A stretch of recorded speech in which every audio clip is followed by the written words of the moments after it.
So for everybody listening, my name is Avila Schneer. I'm a graduate student here at MSU. I'm Daryl McFadden. I'm a postdoc at MSU.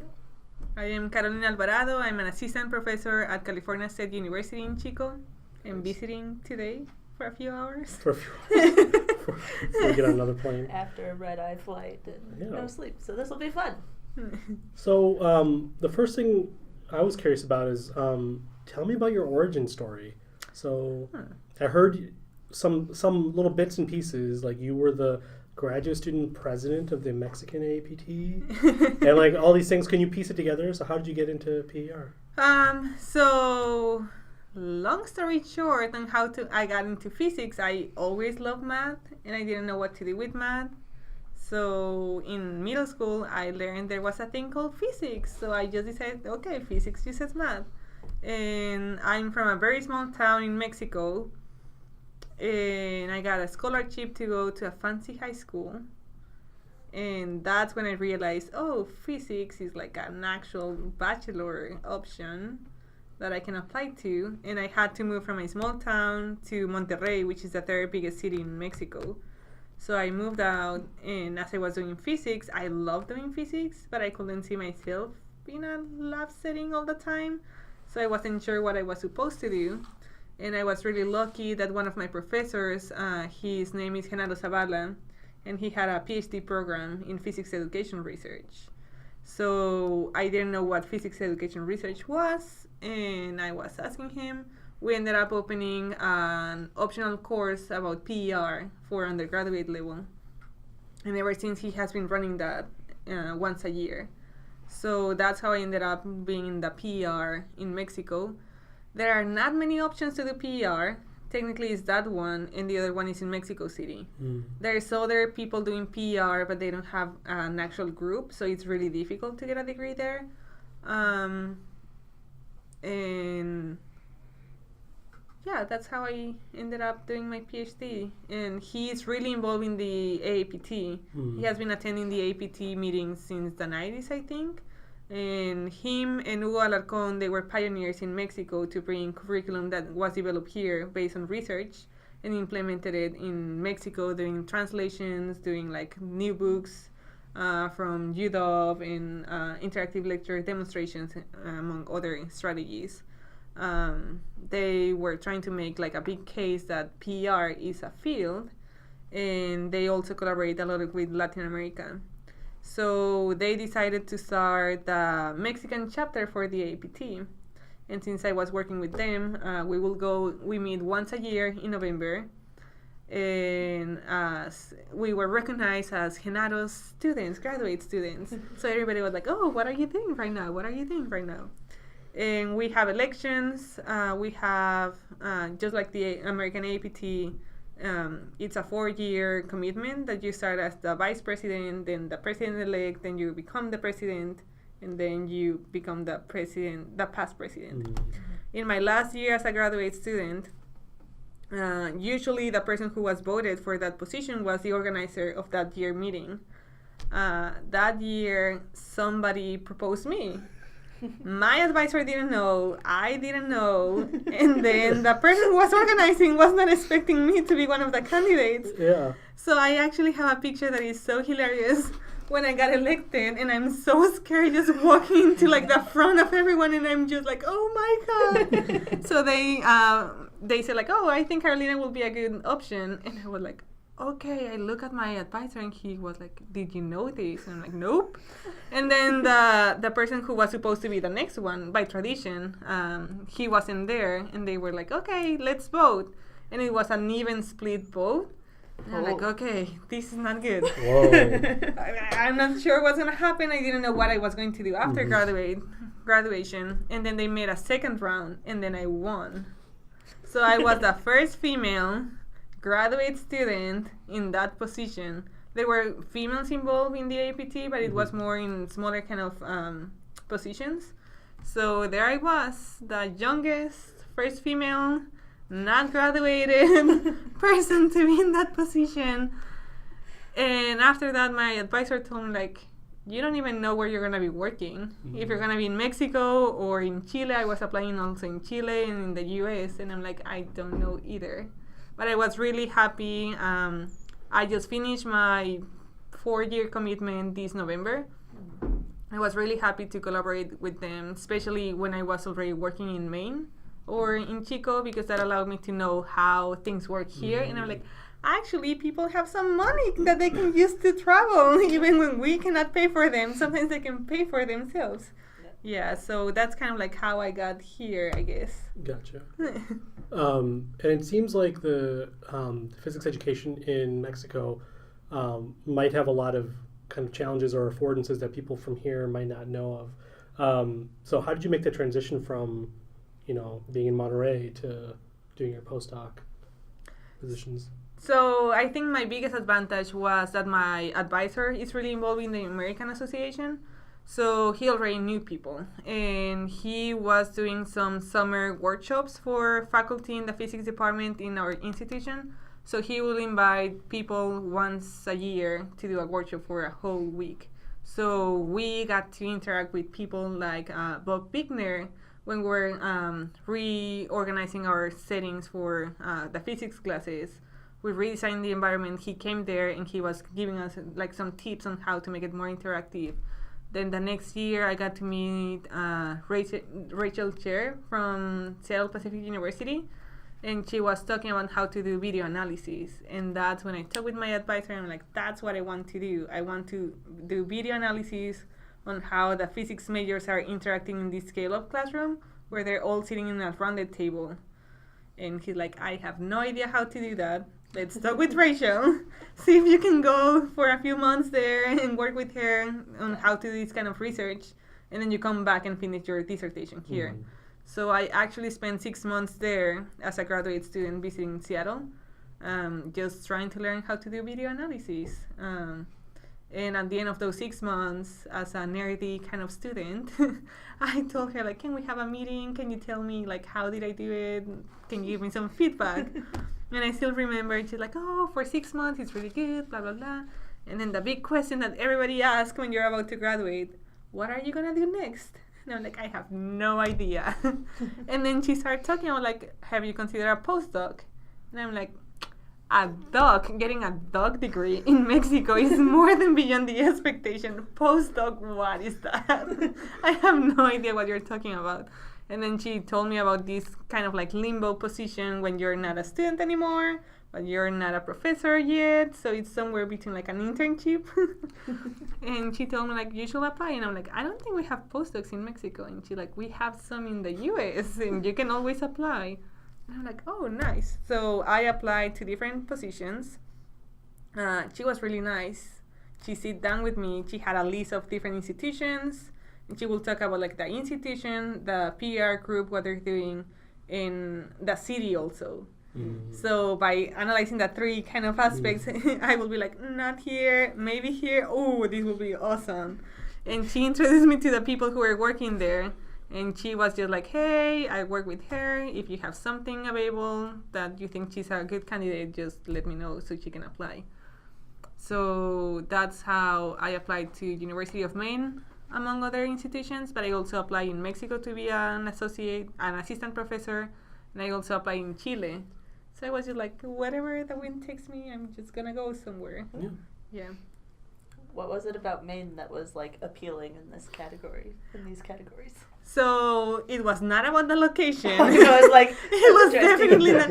Yeah, for some of the applications, I'm like, oh, that's an awesome place, or that's an awesome project. In that case, the project, I was really excited because when I was working in Seattle, I got to work with in-service teachers, and they had developed this partnership between in-service teachers, pre-service teachers, and the faculty from the university.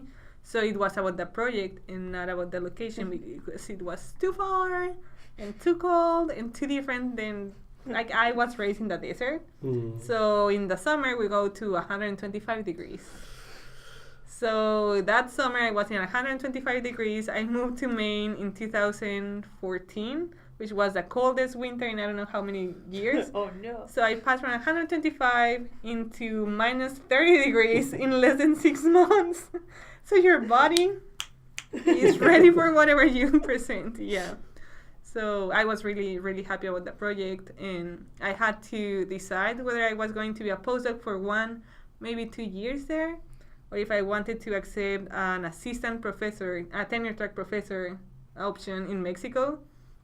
And my mom, she's a retired nurse who started working in the same place that she retired, and she's like, there's no question there. You're going to go for the assistant professor in a tenure track position, right? And I'm like, actually, if I want to take the risk, it's right now. So I'm just going to go for 1 year, maybe 2 years, who knows? She could not believe it. It was an awesome city. She loved that city. She was already thinking, like, we can buy a house. And I'm like, we? Who is we? It'd be a good TV show, you and your mom living in a house. Yeah, so I just went for the adventure. Cool. How does Chico then compare to like Maine and Mexico? So when I was moving from Maine into Chico, a lot of people were like, oh my god, you're so lucky, you're gonna feel like home. Chico looks way more like Maine than it looks like Mexico. I have a lot of family in the LA area, in San Diego and everything. So my mom kept telling me like, oh, that's gonna be awesome. We can go and visit your aunts and my brother and blah blah. And then I'm like, I don't think it's that close. It really looks and feels and the taste. I actually used to find more delicious food in Maine than in Chico. Oh no! Yeah, that's a struggle. I love to have the option of not cooking and just like today I'm gonna take out some food to home. I don't know. That's very surprising because you hear about California having a great food scene. So there's California and there's Northern California. I'm in the Northern California.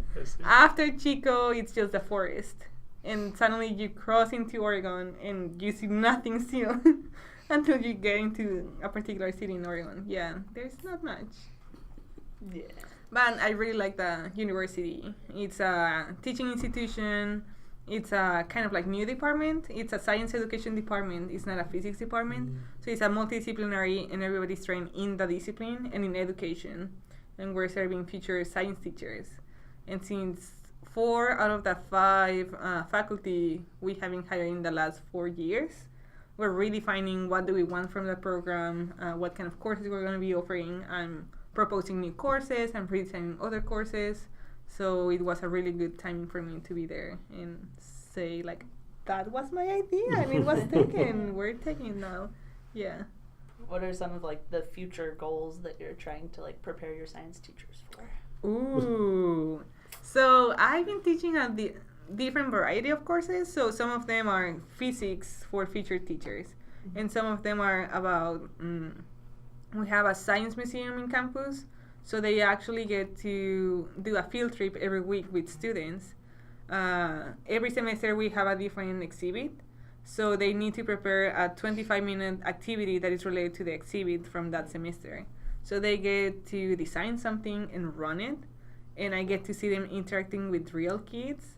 And I have 2 different populations. A population that is going to be elementary teachers who feel really comfortable with the time management and like the different strategies, but they're afraid of the science piece.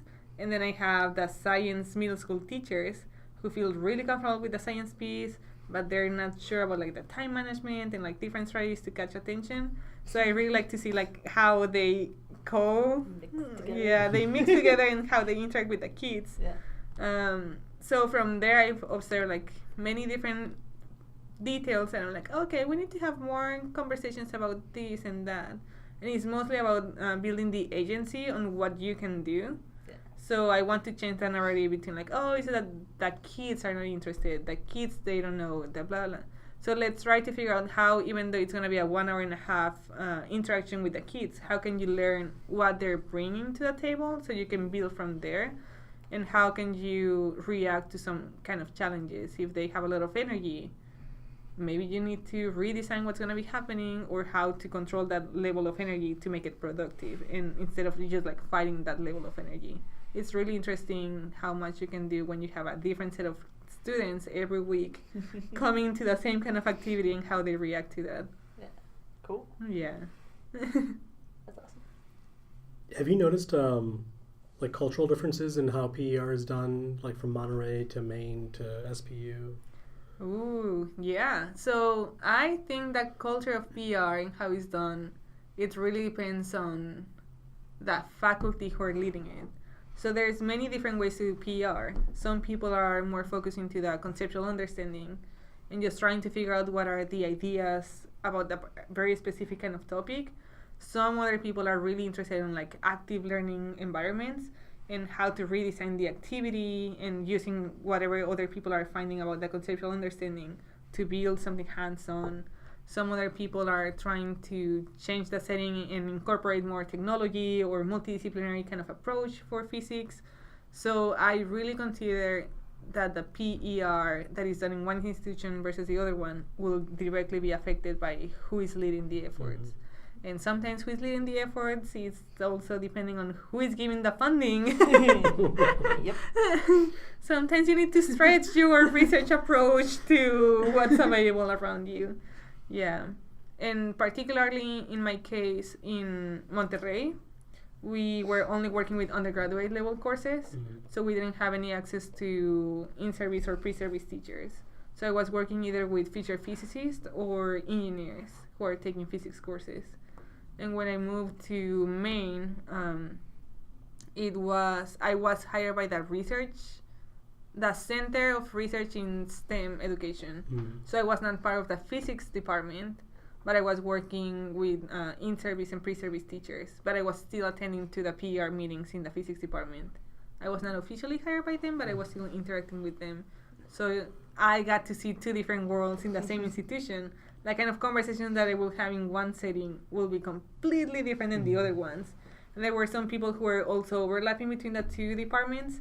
So I will hear graduate students giving a complete different talk here about the physics component and the kind of feedback that they're getting, and then see the same presentation being translated towards a more science education kind of setting, which was fascinating for me because it will be the same project by the same person but presented so differently to get different kind of feedback.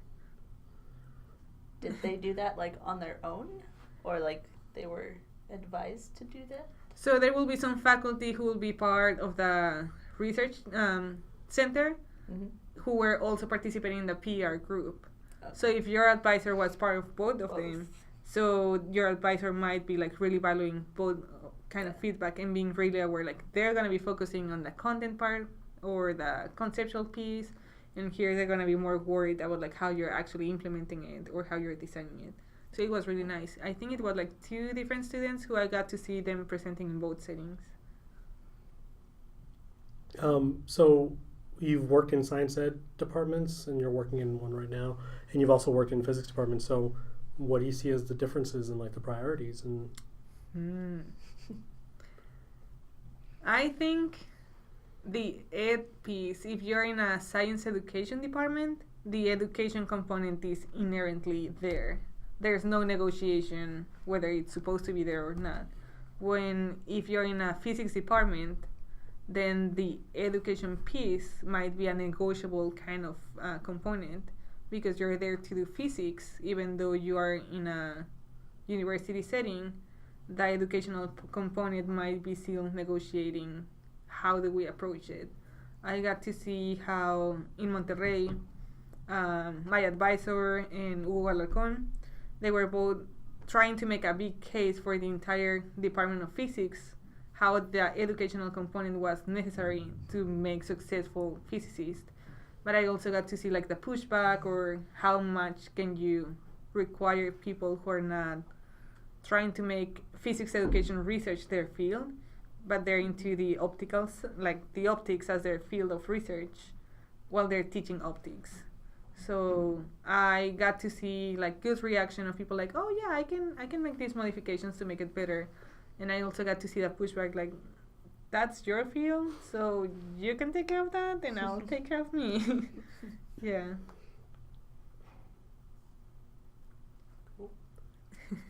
And how did you decide to focus on teacher prep? That was technically by accident. When I So when I got to see Rachel Chair visiting Monterrey to do video analysis, I wanted to just learn how to do video analysis. But the population that they were working with was in-service teachers. So in order to be exposed to the research methodology, I was analyzing their videos because they couldn't be analyzing my videos in Spanish because of the language barrier, right? Mm-hmm. So we had that agreement that as I was being there, I was going to be collaborating with their own videos, and then I will use those skills to analyze my own videos once I'm back. Gotcha. And it's a completely different setting, and I really liked it, and I felt that was more of what I wanted to do, even though I didn't exactly knew what that was about, but there was something special there that I always liked. And I'm guessing that's related. I'm not sure if you do it here, but in high school in Mexico, sometimes you take like a test to see what are your like areas skills. And maybe what you want to do. And when I took my exam, my professor was like super concerned. They're like, "Are you sure you took it seriously?" And I'm like, "Yeah. How you don't like it's a yes, no, I like it, I don't like it." Because I was really high on pure sciences, but I was also really high in humanistic side. And according to my professor, like, that's not a thing. You cannot be high in both of them.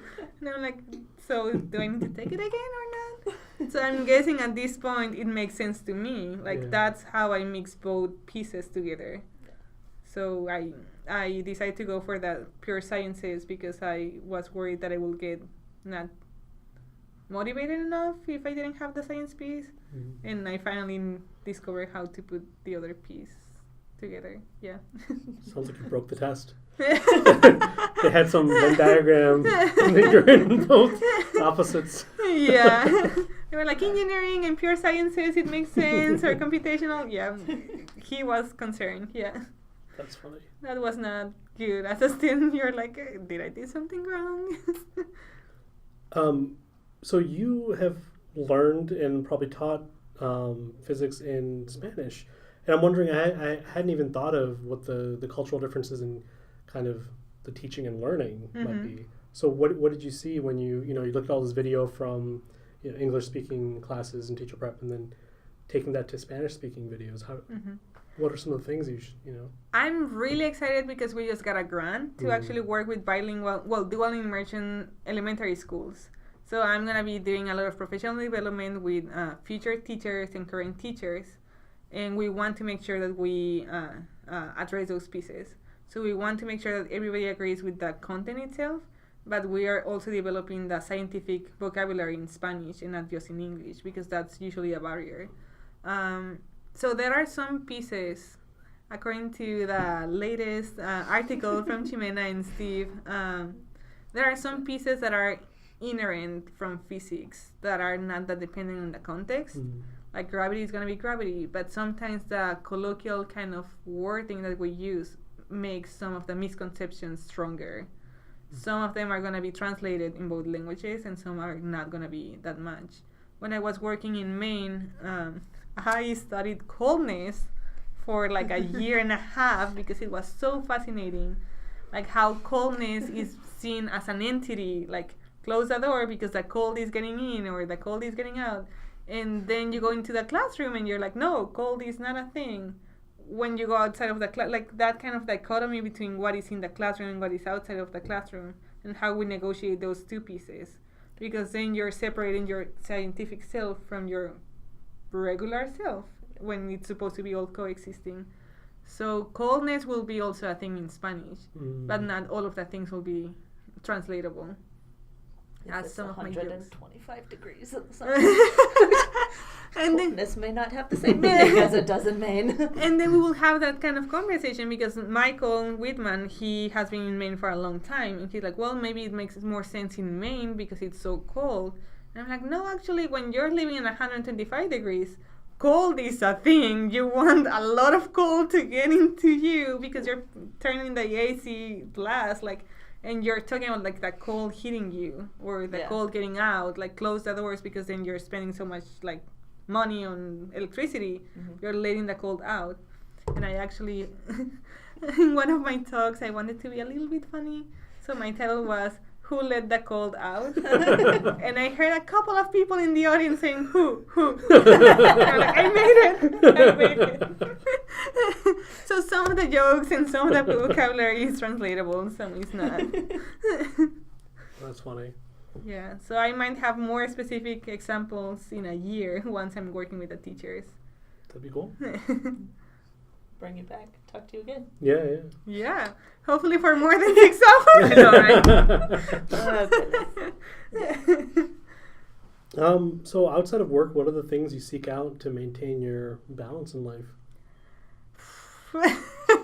So I used to be really good. Somehow when I was in graduate school, I managed to have a really good balance.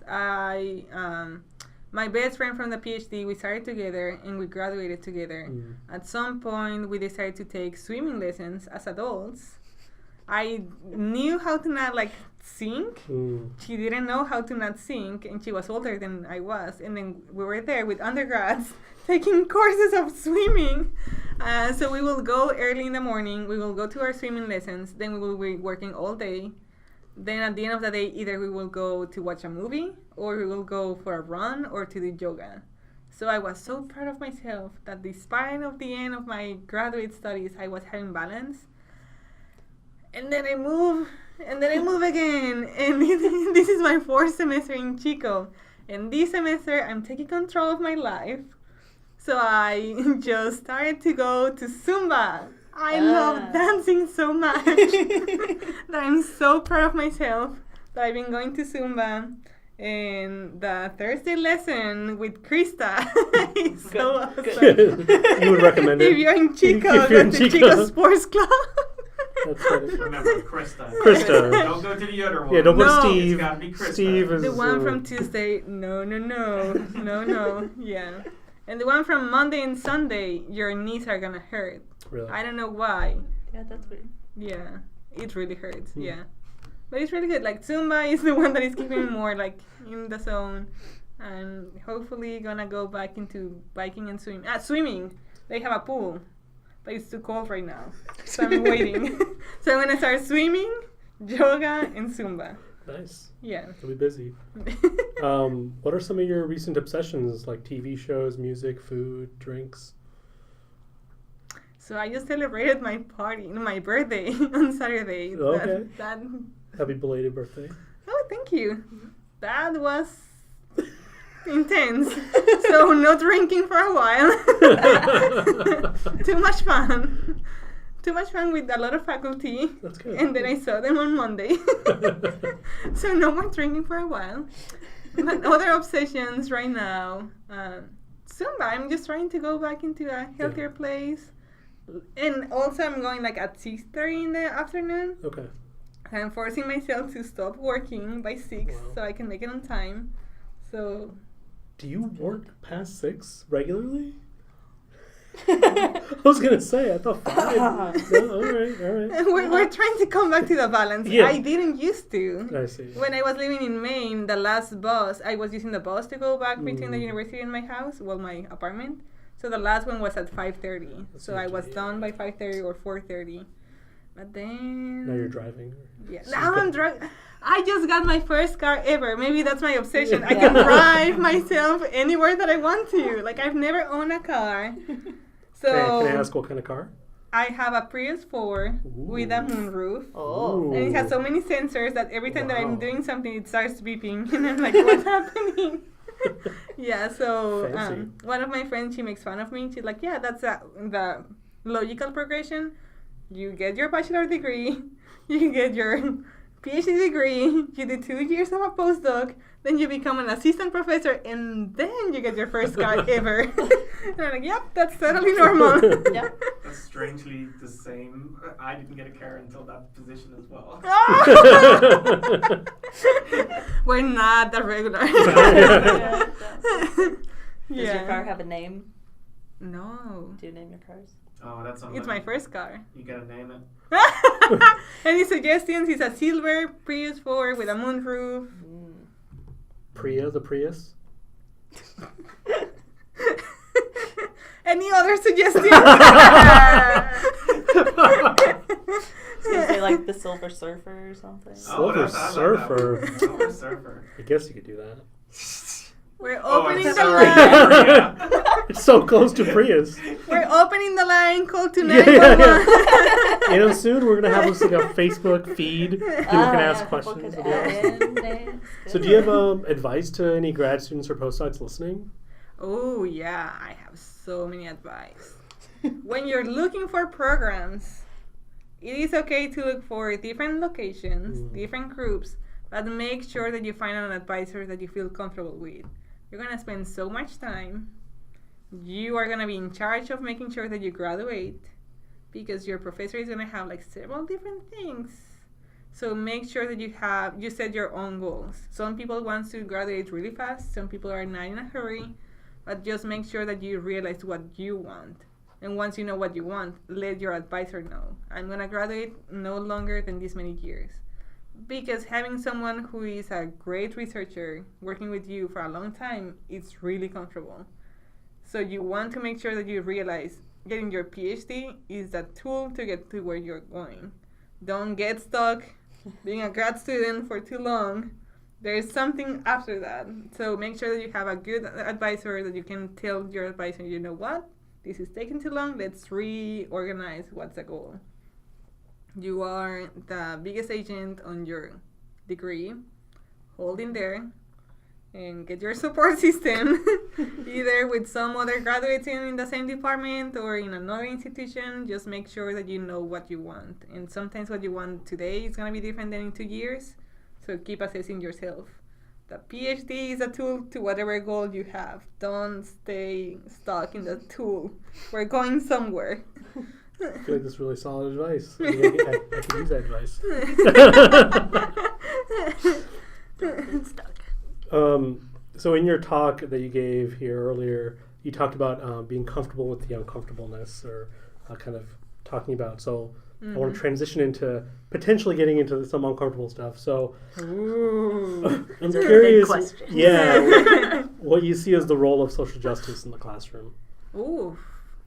In general, or in my classroom, or? It can be your classroom, yeah. I think social justice, for some people, is an optional topic, but once you see it there, it's really difficult to unsee it.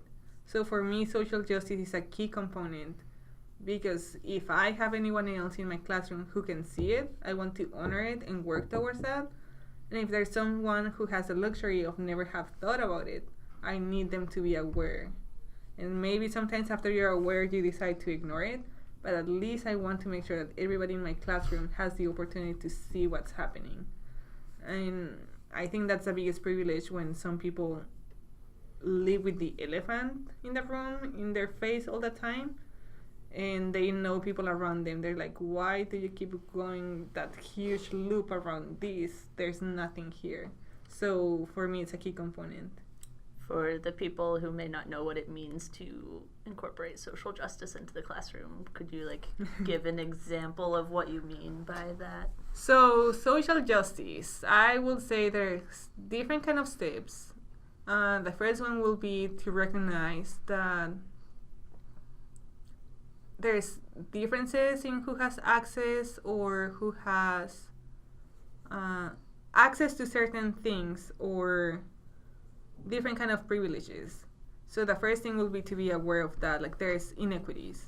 But social justice is a movement that is recognizing that the system has been like this for a while, and that it needs to be changed so we can all be in an equitable kind of space.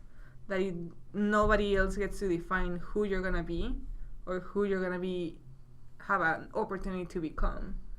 Social justice is working towards disrupting the system that is denying access to certain groups to certain things, and providing too many opportunities to a certain kind of group. And depending on the context, it might be a different group for different things. So social justice will be an active effort to disrupt the current practices, looking for a more equitable kind of space. And that can be translated in the science context, in the social context, in the policy making. So it's kind of beyond acknowledging there's diverse groups and multicultural, like appreciation of multiculturalism, but it's actually addressing the system itself. That seems like such a big thing. Like, how do you actually bring that into like the day-to-day classroom? Mm-hmm. So that's something that I found interesting, because it wasn't until I moved to Chico State that I had the opportunity. I have my support system. Everybody needs their support system. So I'm in the science education department, and we had the biggest cohort of new faculty. So we were 52 new faculty from many different colleges. And we have a day and a half to have a lot of like workshops and get to know each other and get to know the university and different resources. During that day and a half, I got to meet another Latina professor from math who is doing math education, and she does productive struggle. Kristen Herrera, look for her papers. And I'm like, oh, there's something there. Like the way she's addressing middle school math teachers is really aligned to what I want to do. And then I got to meet this other professor who has been a middle school science teacher for the last 15 years in Chico. And then she decided to go for her PhD in San Francisco, and her whole thing is about social justice. And I got to talk with her, and I'm like, ooh, there's something there. I wasn't that like aware of social justice as a field, but now I know, like, oh, it makes sense. Now I know it's a thing, and now all of the disconnected pieces that I had makes more sense.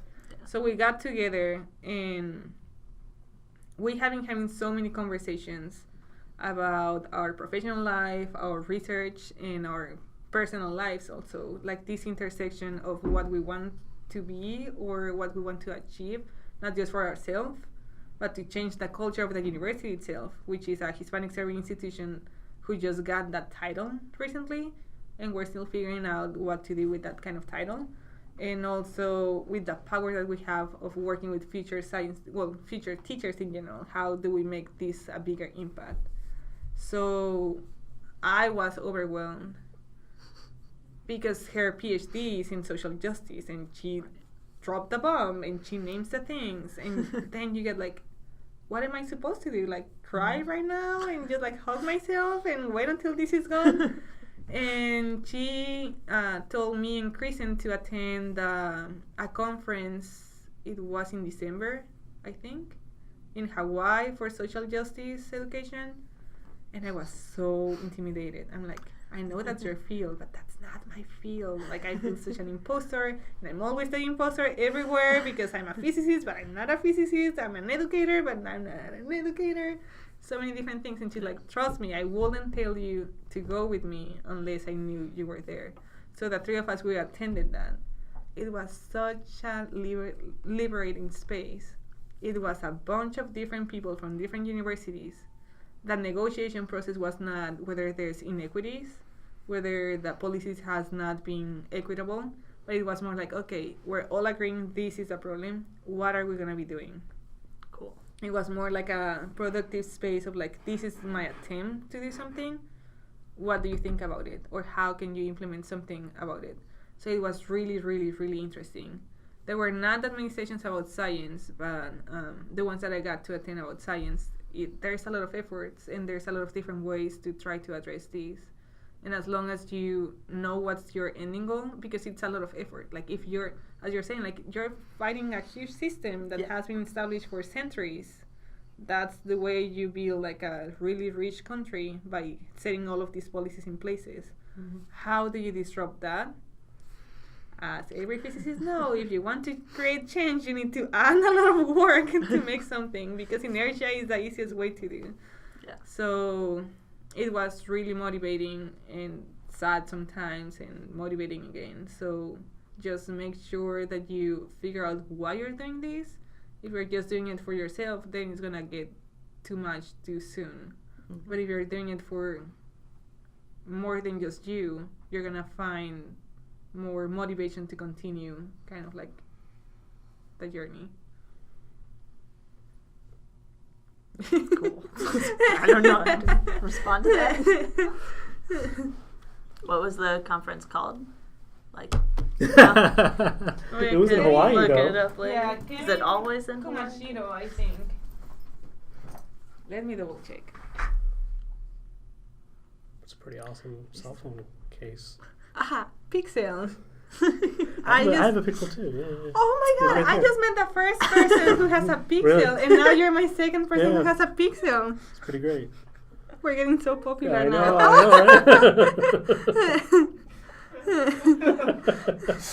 This is gonna be. Yes, the iPhone. We're The so- iPhonies are in the back over there.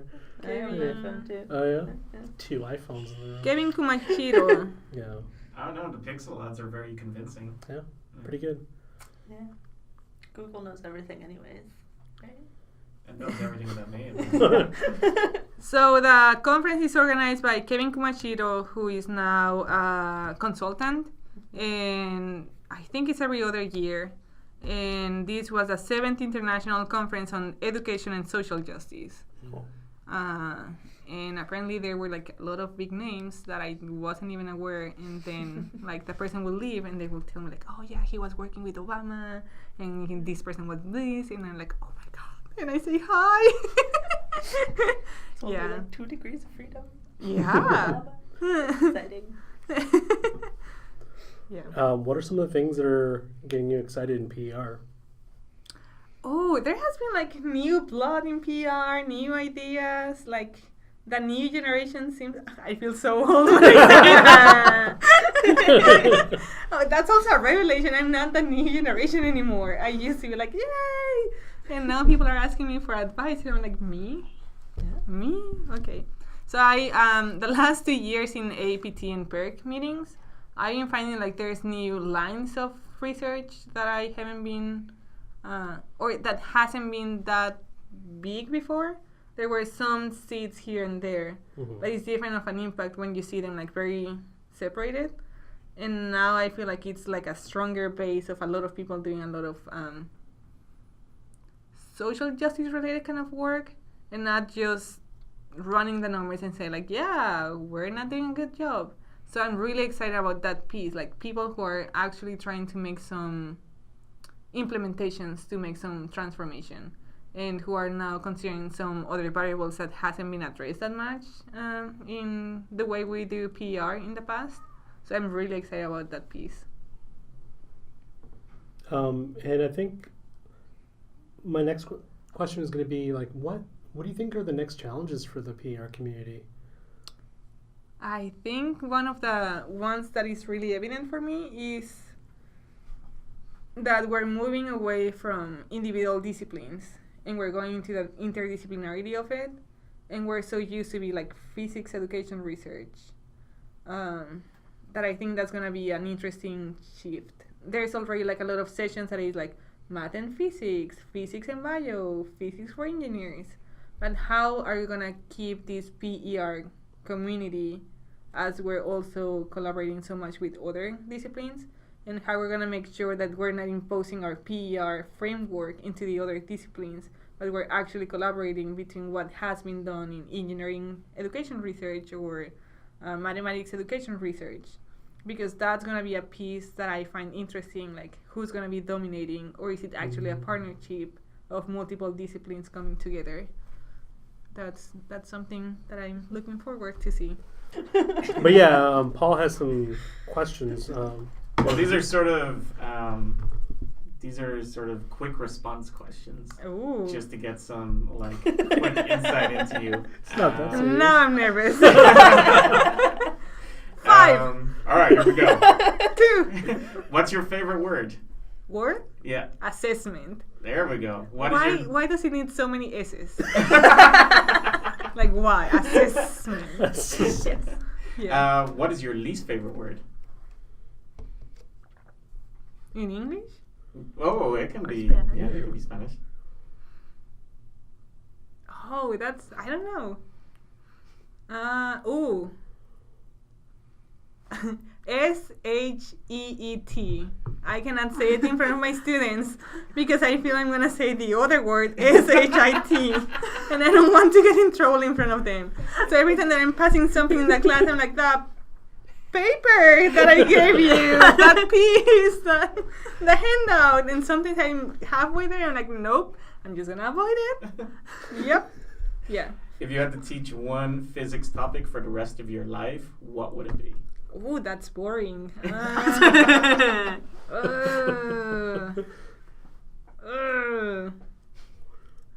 Energy? So I can That's- use different contexts? I was gonna. Yeah, that's a good one. Good loophole. That's a good Yeah. Yeah. That's a good one. What fuels your creativity? Zumba. Wait, is that the move? Hula hula hoo. Hula hoo. So That's I was. Krista's move right there. Yeah, actually, yeah. It was like the four of us, the four tenure track professors, walking at the end of the meeting. I'm the youngest one. And then one of the professors, she's like, has anybody seen the hula hoops? And he just rang the bell for the song. And I'm like, ooh. And they're like, the what? The hula hoops? And I was walking in the front and I'm like, hula hula hoop. And then the other professor, what's wrong with you? It's just, I'm going to Zumba and this is a song. That's not going to be in video. That's like the best bit of That's it. What hinders you creativity? The long list to do. Yeah. What is your favorite curse word? Oh, chingado. Oops. Because it can be so positive or so negative. Chingado. Or like chingada madre. Yeah. All of the variety. There's actually a chingonario, which is like a dictionary for how to use chingon. It's in English and Spanish. Order it from Algarabía.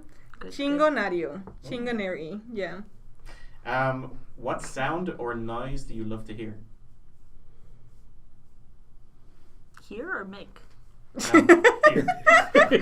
Here. Let's keep ending hearing. I like where I'm living right now, the apartment. I can hear. I don't like the frogs in the nighttime, but I like the birds in the morning time. Mhm. Yeah. Oh, and well, the next one is what sound or noise do you hate? Frogs, they freak me out, and there's so many in my apartment complex. There was one time we have like a pool that you can go. I spent all of the time in the center of the pool looking at the frog that I felt like it was just about to jump on me, and like, I cannot get close to you. I don't know. No. No.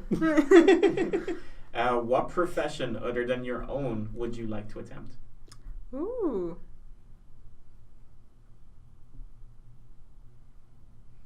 I don't know. What else can I do? I'm funny, but not that funny. I like dancing, but I'm not that good at dancing. So I don't Zumba think- instructor? I don't think they will hire me. That's the problem. I don't know. We can just show them your moves. Yeah. Yeah, I got in trouble one time. I was in my department and I was like celebrating. And they're like, remember that we're in the university? I'm like, how is this going? Yeah, that's not going to be in the video either. All right. What profession would you not like to do? Oh, I cannot work in a kitchen. I get so stressed. Like all of the pans, too much heat, too many things happening at the same time. No.